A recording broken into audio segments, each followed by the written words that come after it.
യുവതിക്കെതിരെ കൂടുതൽ തെളിവുകളുമായി രാഹുൽ മാങ്കൂട്ടത്തിൽ ജില്ലാ കോടതിയിൽ സീൽഡ് കവറിൽ രേഖകൾ ഹാജരാക്കി എന്നാണ് വാർത്ത.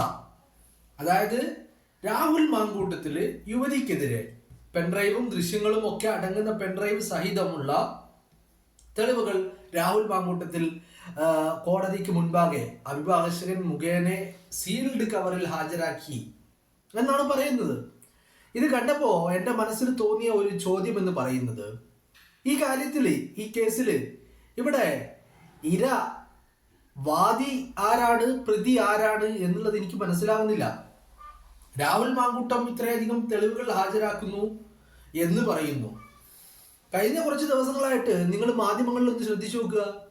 ആദ്യം ഈ ആരോപണം ഫസ്റ്റ് പരാതി കൊടുത്തു എന്ന് പറഞ്ഞ ഉടനെ മാധ്യമങ്ങളിൽ വലിയ വാർത്തയായിരുന്നു. രാഹുൽ മുങ്ങി, പാലക്കാട്ടെ MLA ഓഫീസ് പൂട്ടിയിട്ട് മുങ്ങി എന്നായിരുന്നു മാധ്യമങ്ങളിൽ വാർത്ത.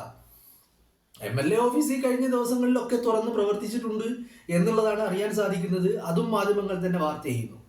പിന്നെ അടുത്ത വാർത്ത എന്ന് പറയുന്നത്, രാഹുൽ പാലക്കാട് തന്നെ ഉണ്ട്, ജില്ല വിട്ടു കഴിഞ്ഞാൽ മുൻകൂർ ജാമ്യത്തെ ബാധിക്കുമോ എന്നുള്ള പ്രശ്നമുള്ളത് കൊണ്ട്, നിയമോപദേശം ഉള്ളത് കൊണ്ട് രാഹുൽ പാലക്കാട് നിന്ന് മാറിയിട്ടില്ല എന്നുള്ള വാർത്ത. അത് മണിക്കൂറുകൾ വീണ്ടും കഴിയുമ്പോൾ പാലക്കാട്ടെ മുതിർന്ന കോൺഗ്രസ് നേതാക്കളുടെ വീടുകളിൽ പരിശോധന രാഹുലിനെ കണ്ടുപിടിക്കാൻ വേണ്ടിയിട്ട്. ആ സമയം ആ വാർത്ത വരുമ്പോൾ രാഹുൽ എവിടെയായിരുന്നു? രാഹുല് തിരുവനന്തപുരത്ത് വക്കീലുടെ ഓഫീസിൽ പോയി വക്കാലത്ത് ഒപ്പിട്ട് തനിക്ക് കൈമാറാനുള്ള രേഖകളും കൈമാറി രാഹുൽ തിരുവനന്തപുരത്തുണ്ടായിരുന്നു ആ സമയത്ത്. അപ്പോഴാണ് ഇവർ വാർത്ത നൽകുന്നത്, രാഹുൽ പാലക്കാട് വിട്ടിട്ടില്ല, പാലക്കാട് വിട്ടു കഴിഞ്ഞാൽ ജാമ്യത്തെ ബാധിക്കും, അത് അങ്ങനെ ഒരു നിയമോപദേശം വന്നിട്ടുണ്ട് എന്ന്. അപ്പൊ രാഹുൽ എവിടെയാണുള്ളത്? തിരുവനന്തപുരത്ത്. പാലക്കാടും തിരുവനന്തപുരം തമ്മിൽ എത്ര ദൂരം ഉണ്ടെന്ന് ഞാൻ പറയേണ്ട കാര്യമില്ലല്ലോ. അങ്ങനെയാണ്. അത് കഴിഞ്ഞ് മണിക്കൂറുകൾ കഴിയുമ്പോൾ പുതിയ വാർത്ത, രാഹുൽ തിരുവനന്തപുരത്തെത്തി.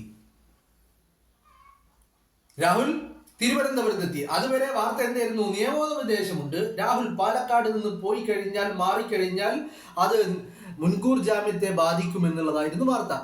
മണിക്കൂറുകൾ കഴിയുമ്പോൾ രാഹുൽ പാലക്കാട് എത്തി. രാഹുൽ വന്നതും പോയതൊന്നും ആരും അറിഞ്ഞില്ല, ചുരുക്കി പറഞ്ഞാൽ.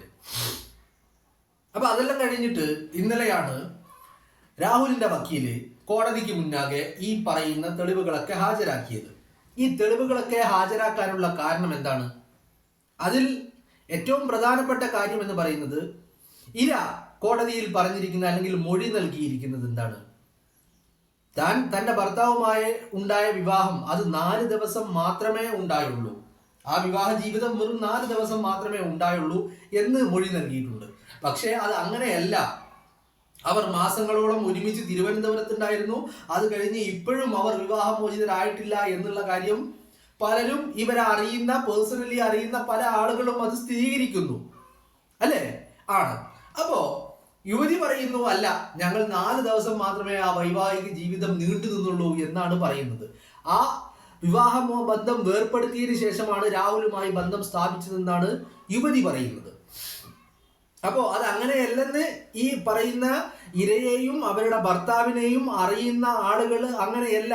അവർ ഇപ്പോഴും നമ്മൾ സംസാരിച്ചു കൊണ്ടിരിക്കുന്ന നിമിഷത്തിൽ പോലും അവർ വിവാഹമോചിതരായിട്ടില്ല എന്നുള്ള കാര്യങ്ങൾ സ്ഥിരീകരിക്കുകയും ചെയ്യുന്നുണ്ട്. അവിടെയാണ് രാഹുല് ചില തെളിവുകള്, ചില ദൃശ്യങ്ങള്, ചില ചിത്രങ്ങള് ഒക്കെ കോടതിക്ക് മുന്നാകെ ഹാജരാക്കിയിട്ടുള്ളത്. ആ ചിത്രങ്ങളിൽ എന്താ പറയുന്നത്? ഈ യുവതി മൊഴി നൽകിയത് പ്രകാരം 4 ദിവസമല്ല, അത് കഴിഞ്ഞും താനുമായുള്ള ബന്ധം ഉണ്ടാകുമ്പോഴും ഈ യുവതി ഭർത്താവിന്റെ കൂടെ തന്നെയായിരുന്നു ജീവിച്ചത് എന്നുള്ളതിനുള്ള തെളിവുകളാണ് ഹാജരാക്കിയിരിക്കുന്നത്. പിന്നെ രണ്ടാമത്തെ യുവതിയുടെ മൊഴി എന്ന് പറയുന്നത്, നിർബന്ധിച്ച് ഗർഭഛിദ്രം നടത്താൻ നിർബന്ധിച്ചു എന്നുള്ളതാണ്. അങ്ങനെ ഒരു നിർബന്ധിക്കുന്നതിനുള്ള ഒരു കാരണങ്ങളും ഉണ്ടായിട്ടില്ല, അവർ സ്വമേധയാ ചെയ്തതാണ് എന്നുള്ള കാര്യമാണ് രാഹുൽ തെളിവുകൾ നിരത്തി പറയുന്നത്. അപ്പൊ ചുരുക്കി പറഞ്ഞു കഴിഞ്ഞാല്, രാഹുൽ മാങ്കൂട്ടവുമായി ഉയർന്നിരിക്കുന്ന വിവാദങ്ങൾ ഇപ്പൊ നമ്മൾ സംസാരിച്ചു കൊണ്ടിരിക്കുന്ന സമയങ്ങളിൽ എന്താണ് വാർത്തകൾ വരുന്നത് നിങ്ങൾക്കറിയോ? രാഹുലിന്റെ പാലക്കാട് ഫ്ലാറ്റിൽ പോലീസ് അന്വേഷണം നടത്തുന്നു, പരിശോധന നടത്തുന്നു. അത് കഴിഞ്ഞു ഒരു 10 മിനിറ്റ് കഴിയുമ്പോൾ അടുത്ത വാർത്ത വരുന്നു, അവിടെ നിന്ന് യുവതി പാലക്കാട്ടെ ഫ്ലാറ്റിൽ എത്തിയതിന് യാതൊരു തെളിവുകളും CCTV ദൃശ്യങ്ങളും ഒന്നും ലഭിച്ചിട്ടില്ല എന്നാണ്. അങ്ങനെ വരുമ്പോൾ കാര്യങ്ങൾ കുഴഞ്ഞു മറിയുകയാണ്.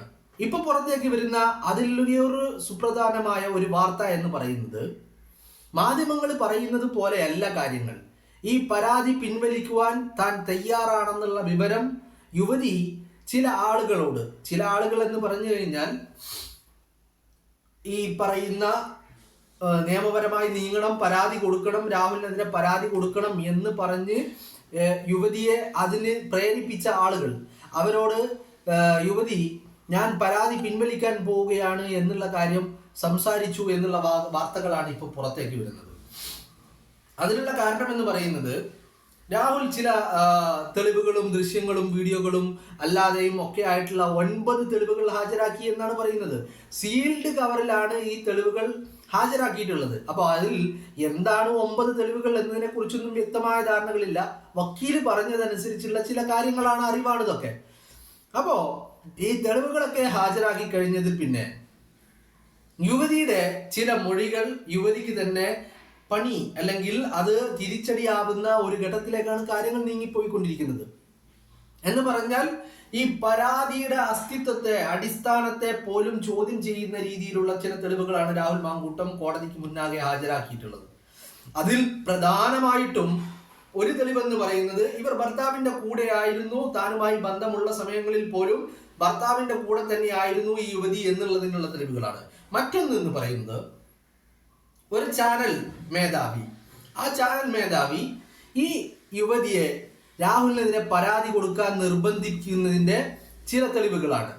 അത് യുവതി തന്നെ രാഹുലിനോട് പറഞ്ഞ കാര്യങ്ങൾ, അത് അങ്ങനെ തന്നെ രാഹുൽ അവിടെ കോടതിക്ക് മുന്നാകെ ഹാജരാക്കി എന്നുള്ളതാണ് അറിയാൻ കഴിയുന്നത്. അപ്പൊ ഇത്തരത്തിൽ രാഹുൽ ഹാജരാക്കിയിരിക്കുന്ന ചില തെളിവുകളും ചില ഡോക്യുമെന്റുകളും ചില ദൃശ്യങ്ങളും ചില ചിത്രങ്ങളും ഒക്കെ യുവതിക്ക് തന്നെ തിരിച്ചടിയാവുകയാണ്. ഈ യുവതിക്ക് ഒരു ഘട്ടത്തിലും രാഹുലിനെതിരെ പരാതി നൽകണം എന്നുള്ള ഒരു ആഗ്രഹവും ഉണ്ടായിരുന്നില്ല കേട്ടോ. രാഹുലിനെതിരെ പരാതി പോകണം അല്ലെങ്കിൽ രാഹുലിനെതിരെ നിയമ നടപടിയുമായി മുന്നോട്ട് പോകണം എന്നുള്ള ഒരു ആഗ്രഹവും യുവതിക്ക് ഉണ്ടായിരുന്നില്ല. യുവതി അത്തരത്തിലുള്ള ആഗ്രഹം യുവതിക്ക് ഉണ്ടായിരുന്നേയില്ല. അത് അങ്ങനെ പറയാനുള്ള കാരണം നിങ്ങളൊന്ന് ആലോചിച്ച് നോക്കൂ. ഈ യുവതിയുടേത് തന്നെയാണ് ചിത്രം, ഈ പറയുന്ന സ്ക്രീൻഷോട്ടുകളും ഓഡിയോ ക്ലിപ്പുകളും ഒക്കെ യുവതിക്ക് രാഹുൽ അയച്ചു എന്ന് പറയുന്ന ആദ്യം വന്ന അതേ ആള് തന്നെയാണ് ഇപ്പൊ പരാതി കൊടുത്തിരിക്കുന്നത്. എന്ന് പറഞ്ഞാൽ ഓഗസ്റ്റ് 20 പുറത്തു വന്ന ആ സ്ക്രീൻഷോട്ടുകൾ രാഹുലിൻ്റെതാണ് എന്നൊക്കെ പറഞ്ഞ് പുറത്തു വന്നില്ലേ, ആ യുവതി തന്നെയാണ് ഈ യുവതിയും. അപ്പോ അന്ന് ഈ പറയുന്ന അന്വേഷണ സംഘം അങ്ങോട്ട് പോയി ചോദിച്ചിട്ടും അന്ന് ക്രൈംബ്രാഞ്ചിന് ഒരു മൊഴി പോലും ഒരു മൊഴി നൽകിയിട്ടുമുണ്ട്. അന്നും യുവതി പറഞ്ഞത് ഞാൻ നിയമ നടപടിക്കില്ല എന്നാണ്. മനസ്സിലായില്ലേ? അന്ന് അന്വേഷണ ഉദ്യോഗസ്ഥരുടെ മുന്നിൽ ഈ പറയുന്ന യുവതി വന്നിട്ടുണ്ട്, ഹാജരായിട്ടുണ്ട്, മൊഴി നൽകിയിട്ടുണ്ട്. മൊഴി നൽകിയിട്ട് അന്ന് യുവതി പറഞ്ഞത് ഞാൻ ഇതിന് തയ്യാറല്ല എന്ന് മാത്രമല്ല, അന്ന് കൊടുത്ത മൊഴിയും ഇപ്പോ ഈ കഴിഞ്ഞ ഇന്നലെ ദിവസം ഈ യുവതി നൽകിയ മൊഴിയും തമ്മിൽ വലിയ വൈരുദ്ധ്യങ്ങളുണ്ട് എന്ന് മാത്രമല്ല, അന്ന് നിയമ നടപടിക്കില്ല എന്നാണ് ആദ്യഘട്ടത്തിൽ പറഞ്ഞത്. പക്ഷേ കഴിഞ്ഞ ദിവസം മുഖ്യമന്ത്രിക്ക് പരാതി കൊടുത്തതിൽ പിന്നെ മൊഴി അപ്പോൾ അന്ന് പറഞ്ഞ കാര്യങ്ങളിൽ പലതും മാറ്റി പറഞ്ഞു. ഈ പറയുന്ന നിയമ നടപടിക്ക് തയ്യാറാണെന്നുള്ള കാര്യവും അറിയിച്ചു. മനസ്സിലായില്ലേ? അപ്പോ യുവതിക്ക് പിന്നിൽ ഒരാൾ ഉണ്ടായിരുന്നു എന്നുള്ള കാര്യം വളരെ വ്യക്തമാണ്.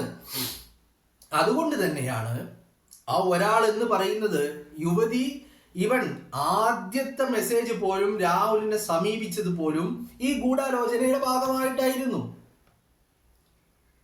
മനസ്സിലാവുന്നുണ്ടോ? അങ്ങനെ ആ ഗൂഢാലോചനയുടെ ഭാഗമായത് കൊണ്ടാണ് രാഹുലുമായിട്ടുള്ള ആദ്യത്തെ ചാറ്റ് പോലും റെക്കോർഡ് ചെയ്ത് സൂക്ഷിക്കുകയും ആ സമയത്ത് രാഹുലിന്റെ മനസ്സിൽ ഇടം നേടാൻ വേണ്ടി, ഒരു സിമ്പതി ക്രിയേറ്റ് ചെയ്യാൻ വേണ്ടി, ഗാർഹിക പീഡനം അനുഭവിക്കുന്നു എന്നും ഭർത്താവ് വല്ലാതെ പീഡിപ്പിക്കുന്നു എന്നുമുള്ള കാര്യങ്ങളൊക്കെ പറഞ്ഞുകൊണ്ടാണ് രാഹുലിന്റെ മനസ്സിലേക്ക് ഇടിച്ചു കയറുന്നത്. അപ്പോൾ ഇതാണ് കാര്യം എന്ന് പറയുന്നത്. ഇപ്പോ രാഹുൽ ഇത്തരത്തിൽ തെളിവുകൾ ഹാജരാക്കുമ്പോൾ നിങ്ങൾ വാർത്തകളിൽ അല്ലെങ്കിൽ മാധ്യമങ്ങളിൽ കാണുന്നതല്ല അതിന്റെ ശരി, അല്ലെങ്കിൽ ഈ കേസിന്റെ നിജസ്ഥിതി എന്ന് പറയുന്നത്, അല്ലെങ്കിൽ ഇതിന്റെ ഒരു നിയമപരമായ വശം എന്ന് പറയുന്നത് കോടതിയിലെത്തുമ്പോൾ മാധ്യമങ്ങളിൽ കാണുന്നതായിരിക്കില്ല എന്ന് കൂടി പലരും നിയമവിദഗ്ധർ പറഞ്ഞു വെക്കുന്നുണ്ട്. കാരണം നിങ്ങൾ ഇപ്പോ ഈ രാഹുൽ വേടനെതിരെ ഇത്തരത്തിലുള്ള ആരോപണങ്ങൾ ഉയർന്നു വന്നിട്ടുണ്ടായിരുന്നു. അന്ന് നമ്മളെല്ലാവരും ചർച്ചകൾ കണ്ടതാണ്. വേടന്റെ ക്രൂരതകളെ പറ്റിയായിരുന്നു, വലിയ തെളിവുകൾ നിരത്തിക്കൊണ്ടുള്ള ചർച്ചകളായിരുന്നു നമ്മൾ കണ്ടുകൊണ്ടിരുന്നത്. പക്ഷെ അവസാനം അത് കോടതിയിലെത്തിയപ്പോ കാര്യങ്ങൾ ഏത് രീതിയിലേക്ക് മാറി മറിഞ്ഞു എന്നുള്ളത് നമ്മൾ കണ്ടതാണ്. ഇപ്പൊ രാഹുലിന്റെ കാര്യത്തിലും അത് തന്നെയാ സംഭവിക്കാൻ പോകുന്നത്. മനസ്സിലായില്ലേ? അതിൽ ഇപ്പൊ രാഹുൽ ഹാജരാക്കിയിട്ടുള്ള തെളിവുകളിൽ പലപ്പോഴും താൻ ആവശ്യപ്പെടാതെ തന്നെ യുവതി പലപ്പോഴായിട്ട് രാഹുലിനെ സന്ദർശിച്ചതിന്റെ തെളിവുകൾ അടക്കം രാഹുൽ മാങ്കൂട്ടത്തിൽ കോടതിക്ക് മുന്നാകെ ഹാജരാക്കിയിട്ടുണ്ട് എന്നുള്ളതാണ് അറിയാൻ കഴിയുന്നത്. അങ്ങനെ വെച്ച് നോക്കുമ്പോൾ ഈ മാധ്യമങ്ങളിൽ വരുന്ന വാർത്തകൾ അല്ലെങ്കിൽ മാധ്യമങ്ങൾ പടച്ചുവിടുന്ന തലക്കെട്ടുകൾ ഇതൊക്കെ ഏതറ്റം വരെ പോകുമെന്ന് ചോദിച്ചാൽ ഇത് കോടതിയുടെ വാതിൽ പടിക്കൽ വരെ പോവുകയുള്ളൂ. അതിനപ്പുറത്തേക്ക് കോടതിക്ക് അകത്തേക്ക് കയറി കഴിഞ്ഞാൽ ഈ കേസിന്റെ ഗതി തന്നെ മറ്റൊരു ദിശയിലേക്ക് നീങ്ങുമെന്നുള്ള കാര്യത്തിൽ ഒരു തർക്കവും വേണ്ട, ആർക്കും സംശയവും വേണ്ട. കാരണം യുവതി നൽകിയിരിക്കുന്ന മൊഴികളിൽ പലതും പച്ച നുണകളാണെന്ന് മാത്രമല്ല, ഈ പറഞ്ഞ നുണകൾ സ്ഥാപിക്കുവാനുള്ള തെളിവുകളാണ് ഇപ്പോ രാഹുൽ മാങ്കൂട്ടം കോടതിക്ക് മുന്നാകെ വക്കീൽ മുഖാന്തരം സമർപ്പിച്ചിരിക്കുന്നത്. ഇപ്പൊ ഇന്ന് പാലക്കാട് രാഹുലിന്റെ ഫ്ലാറ്റിൽ അന്വേഷിച്ചു വരുന്നു, രാഹുൽ ആ ഫ്ലാറ്റിൽ ഉണ്ട്. എന്താണ് നിങ്ങൾ ആദ്യം പറഞ്ഞു പാലക്കാട് വിട്ടാൽ ജാമ്യം കിട്ടില്ല എന്ന് നിയമോപദേശം. അത് പറയുന്ന സമയത്ത് രാഹുൽ മാങ്കൂട്ടത്തിൽ തിരുവനന്തപുരത്ത്. ആ രാഹുലിനെ തേടിയിട്ട് ഇപ്പൊ പാലക്കാട് വന്നിട്ട് വല്ല കാര്യമുണ്ടോ? ഇല്ല. അപ്പോ ഇതാണ് അവസ്ഥ, അല്ലെങ്കിൽ ഇതാണ് അതിന്റെ റിയാലിറ്റി എന്ന് പറയുന്നത്. മാധ്യമങ്ങൾ പടച്ചു വിടുന്നത് വാർത്തകൾ അല്ലെങ്കിൽ സ്റ്റോറികൾ, തലക്കെട്ടുകൾ മാത്രമാണ്.